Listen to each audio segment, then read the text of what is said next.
تو رحیم ہے تو کریم ہے تیری ذات سب سے عظیم ہے. صلی اللہ علیہ نبی الامی صلی اللہ علیہ وسلم. دیکھیں آج ہم اسماء الحسنی پڑھنے والے ہیں اور اللہ رب العزت کے جو ہے بہت زیادہ پاکیزہ نام ہیں نا. وہ پاکیزہ نام اور وہ جو صفات ہے ہر ایک نام کا اس کی صفت سے ملتا نہیں ہے کوئی بھی نام. ہر صفت جو ہے نا اللہ رب العزت کی جو کوالٹی ہے نام میں وہ سب جدا جدا ہے. اور 99 اللہ نے اپنے نام بتائے ہمیں. کتنے نام؟ 99. اور کتنے اللہ کی صفات ہے جو اللہ ہی جانتے ہیں. لیکن اللہ رب العزت نے ہمیں کتنے نام بتلائے؟ 99 نام بتلائے.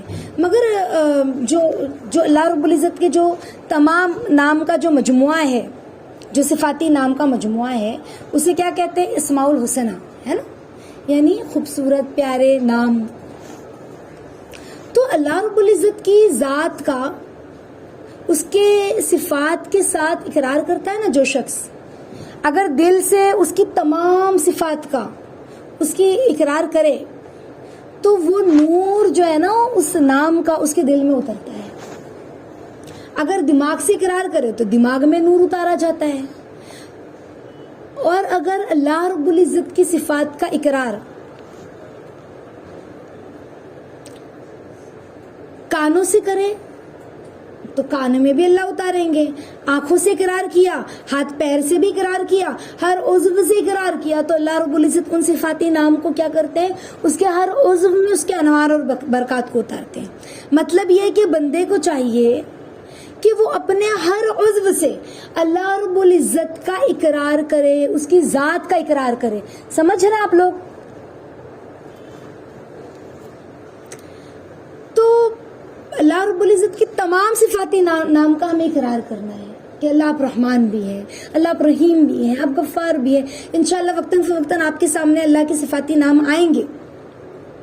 تو ایک اللہ سے ایک تعلق اس کے صفاتی ناموں کے ذریعے ہمیں قائم کرنا ہے. سمجھ رہے؟ اور پھر اللہ کو تعلق مع اللہ کے ساتھ جب ہم پکارے نا، یوں نہیں کہ بس اللہ کے نام کو پکار رہے، اللہ اب رحمان ہے، اب رحیم ہے، بہت بڑا کمال کر دیا. ایسا نہیں، ہم نے اس طرح سے پکار کے بہت بڑا کمال کر دیا، یہ نہیں کرنا ہے ہمیں. بلکہ کمال تو جب ہے کہ جب ہم اسماء الحسنی کو تمام اس کے جو اللہ کے صفاتی نام ہیں نا ان کے تعلق کے ساتھ، ہم کو قربت کے ساتھ، معیت کے ساتھ اور محبت کے ساتھ ہم اللہ کو اس طرح پکارے نا کہ اللہ رب العزت کہے کہ تو کہتا جا اور میں سنتا جا. ہم اللہ کے نام کو کیسے پکارے کہ اللہ کیا کہے کہ تو کہتا جا میں سنتا جاؤں. تو جیسا نام میرا کسی نے نہیں لیا، تو جیسی پکار کی آواز کسی نے نہیں لگائی میری. رب کائنات کو اس طرح ہے نا، اگر ہم اس کی صفاتی ناموں کو ہماری زبان سے پکاریں گے نا تو اس طرح سے پکارنا اللہ کو اچھا لگتا ہے، بڑا بھلا معلوم ہوتا ہے. جیسے ہم نے رحمان پڑھا، کل آپ لوگوں کو بتایا گیا تھا نا کیا رحمان، تو اللہ کیسے رحمان ہے. تو جب ہم رحمان پڑھے نا، اللہ کے نام کو بولے یا رحمان اللہ، تو وہ جو ہم نے رحمان نام کی جو اللہ کی صفت پڑھی تھی وہ پوری صفت ہمارے سامنے آ جائے. سمجھ رہے؟ وہ پوری صفت کیا ہو جائے؟ ہمارے سامنے آ جائے. تو آج ہم اللہ رب العزت کا جو نام ہے وہ القدوس پڑھیں گے. کیا پڑھیں گے؟ القدوس. ٹھیک ہے؟ تو اللہ رب العزت کیسے پاک ہے؟ القدوس کا مطلب کیا ہے؟ پاکیزہ، پاک ذات ہے نا، تمام برائیوں سے پاک. تو دیکھیں اللہ رب العزت کی جو ہر صفت ہے نا وہ لا زوال ہے، لا فانی ہے، کبھی ختم نہیں ہو سکتی. انسان دنیا میں اگر ڈاکٹر ہے تو ہم کہیں گے ڈاکٹر صاحب، انجینئر ہے تو انجینئر صاحب، لیکن وہ انجینئر کو بھی ایک دن موت آنی ہے اور ڈاکٹر کو بھی مرنا ہے. اور وہ ڈاکٹر بھی اپنے جو کام میں پرفیکٹ نہیں ہے پرفیکٹ؟ کسی کو 100% بچا ہی سکتا ہے ایسا ہے؟ نہیں. تو ہر کوئی اپنی جو اس کی جو کوالٹی اللہ نے رکھی ہے اس میں پورا مکمل نہیں ہے، لیکن اللہ کے اندر جو کوالٹی ہے وہ اللہ اس میں مکمل ہے، برائیوں سے پاک ذات. اگر دنیا میں کوئی انسان برائی سے پاک ہے، کوئی برائی نہیں کرتا ہے، بہت صاف ستھرا رہتا ہے، تو اس کے اندر ایک برائی ہے کہ وہ سوئے گا، اس کے اندر ایک برائی ہے کہ اس کو کھانے کی حاجت ہے، کوئی نہ کوئی تو عیب ہے نا اس میں. ہاں، تو اللہ رب العزت جو ہے نا وہ تمام خیر بھلائی اللہ کے اندر، سمجھ رہے؟ باقی رہنے والی ذات اللہ رب العزت کی تمام برائیوں سے پاک، یعنی اتنا پیارا نام ہے یہ اور اتنا پاکیزہ نام ہے. دیکھو انسان جو ہے نا وہ کبھی پاک بھی ہے اور کبھی گندا بھی ہے نا، پھر اسے اپنے آپ کو اگر وہ گندا ہو جاتا ہے تو پاک کرنا پڑتا ہے، یا تو کوئی اور اسے پاک کرتا ہے. سبحان اللہ، سمجھ رہے؟ تو اللہ کی جو یہ صفت ہے نا وہ سب سے جداگانہ صفت ہے، کسی کے اندر یہ صفت ہے ہی نہیں. اللہ رب العزت کو کوئی بھی پاک نہیں کر سکتا اور کبھی بھی پاک نہیں کر سکتا. کیوں؟ کیونکہ اللہ رب العزت کو پاک کرنے کی ضرورت کبھی پیش آتی ہی نہیں ہے، وہ تو خود ہی پاک ذات ہے نا، ہمیشہ سے پاک ہے، ہمیشہ پاک رہے گا. کسی بھی صفت میں، کسی بھی معاملے میں بات یہ نہیں ہے کہ اللہ رب العزت بے وفائی سے پاک ہے. اللہ رب العزت کبھی بے وفائی اللہ نے کی ہی نہیں ہے. سمجھ رہے؟ انسان جو ہے وہ کسی سے بے وفائی کرتا ہے تو کسی سے وفا نبھاتا ہے نا، یا اس طرح وہ کرتا ہے کہ آج اس نے وفا کی پھر کل بے وفا ہو جائے گا یا موت اس کو ہم سے جدا کر دے گی. لیکن اللہ رب العزت جو ہے وہ بے وفائی کرنے والوں کے ساتھ بھی وفا کی لاج نبھاتے ہیں. اللہ ان سے بھی بے وفائی نہیں کرتے. یعنی اللہ کی جو ذات ہے نا، اللہ کی جو ذات ہے اس میں بے وفائی ہے ہی نہیں. انسان جو ہے نا اس کے اندر بے وفائی ہوتی ہے، اللہ کی ذات میں برائی ہے ہی نہیں، اور انسان میں عیب ہوتے بھی ہے، اسی لیے نا اس کے اندر بے وفائی بھی رکھی گئی ہے. انسان عیبدار ہے اس لیے اس کے اندر بے وفائی بھی رکھی گئی ہے اور وفا بھی رکھی گئی ہے. اور انسان کو وفا جو ہے نا وہ نبھانی پڑتی ہے. وفا کیا کرنی پڑتی ہے؟ نبھانی پڑتی ہے، اور بے وفائی سے اپنے آپ کو بچانا پڑتا ہے. لیکن دیکھیں اللہ رب العزت کی جو ذات ہے نا اس کے اندر وفا ہی وفا ہے، یعنی وہ ابتدا سے ہی پاک ہے، اس کے اندر بے وفائی ہے ہی نہیں.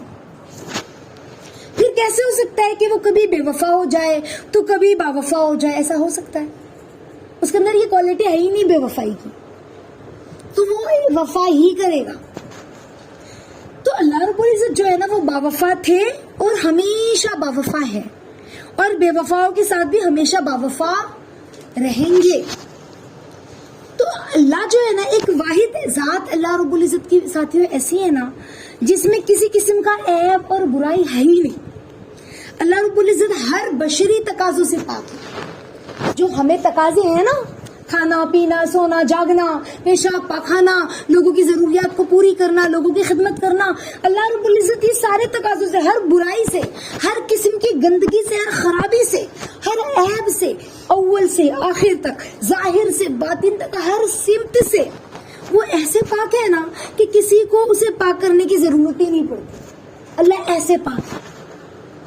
بلکہ پتہ آپ لوگوں کو اللہ رب العزت ہر انسان کو، بلکہ اللہ رب العزت جو ہے وہ ہر انسان کو، ہر شے کو، ہر خرابی کو، ہر برائی کو، ہر بگاڑ کو، ہر شر کو، ہر فتنے کو، ہر زمانے میں، ہر دور میں، ہر ملک میں، ہر بستی میں، ہر مزاج کے لوگوں میں، ہر مخلوق کے اندر، چاہے وہ آسمانوں میں ہو، چاہے وہ زمین کے اندر ہو، چاہے وہ زمین کے باہر ہو، سمندر کے اندر ہو، سمندر کے باہر ہو، آسمانوں کے اندر ہو یا آسمانوں کے علاوہ ہو، ہر مخلوق اللہ رب العزت کی، ہر مخلوق اللہ کی محتاج ہے. کس کی محتاج ہے؟ اللہ کی محتاج ہے. اللہ رب العزت کی جو ذات ہے نا وہ ہر جو عیب ہے، اللہ رب العزت کی جو ذات ہے نا وہ ہر عیب سے، ہر زمانے میں، ہر قسم کی مخلوقات کو جس طرح چاہتا ہے پاک کرتا ہے. انسان اگر گناہ پر گناہ کرتا چلا جائے نا، کہیں اللہ کو ناراض کرتا ہے، کہیں اللہ رب العزت کو غصہ دلاتا ہے انسان، کہیں اس کے بندوں کو تکلیف پہنچاتا ہے. کیوں؟ کیونکہ وہ انسان ہے، عیب کا پتلا ہے نا. انسان عیب کا پتلا ہے. ہر مخلوق کو پیشاب پاخانہ ہے، ہر مخلوق کہیں نہ کہیں کسی کی محتاج ہے، کہیں نہ کہیں کبھی نہ کبھی کسی نہ کسی کو کسی کی ضرورت پڑتی ہی پڑتی ہے. ہم سب میں سے کوئی ایسا ہے جو کسی کا محتاج نہیں ہے، ایک دم پرفیکٹ ہے.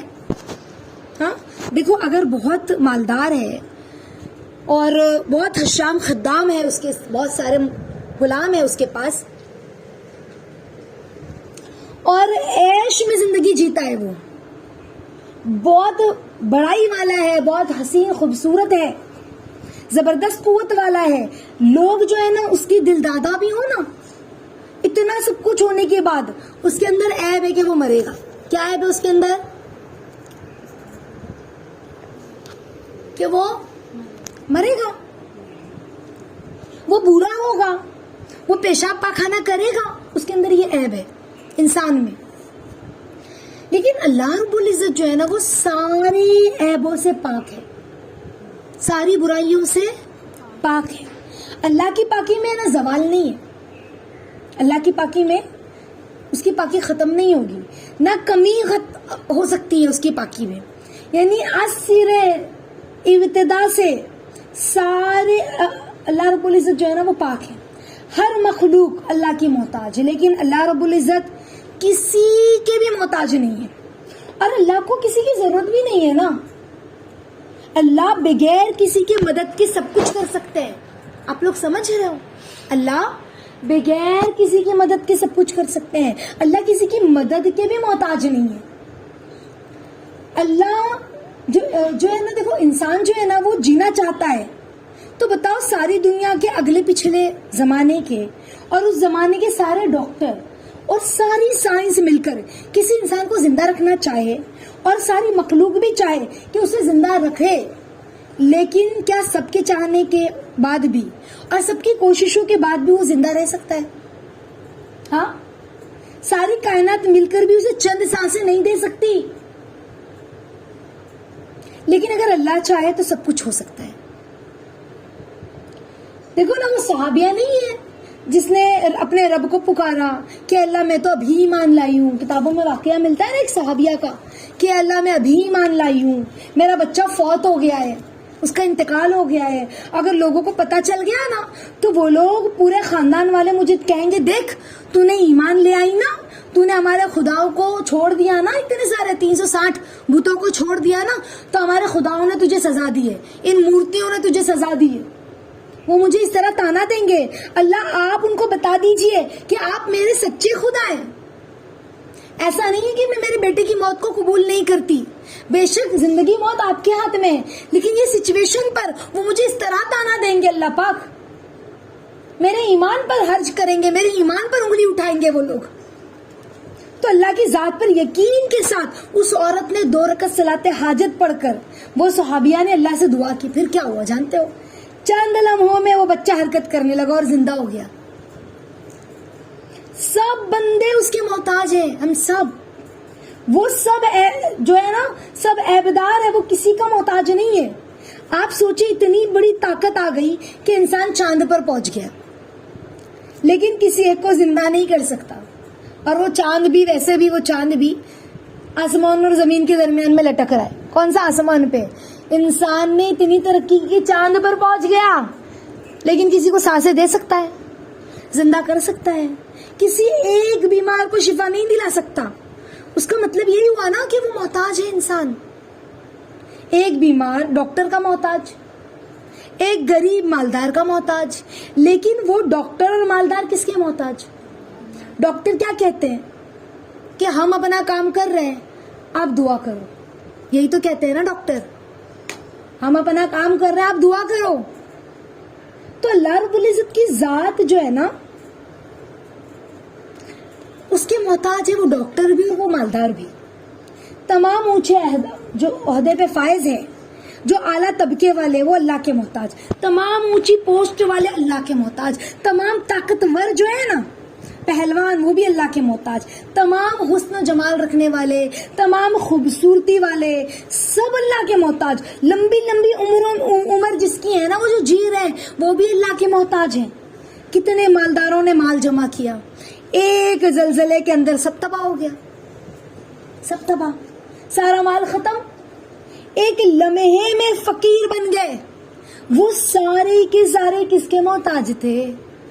کس کے محتاج تھے؟ اللہ کے محتاج تھے. اللہ کسی کا محتاج نہیں ہے اللہ کسی کا محتاج؟ ہاں، ساری کوشش کرنے کے بعد ڈاکٹر کہتا ہے اب ہم کچھ نہیں کر سکتے، اللہ کو پکارو. ایک مریض اپنے آپ کو شفایاب کرنے کے لیے ایک ڈاکٹر کا محتاج اور وہ ڈاکٹر اللہ کا محتاج، تو پھر کیوں نہ ہم اس رب کو پکارے؟ ہم کیوں نہ اس رب کو پکارے جو سر سے پیر تک بے عیب ہے؟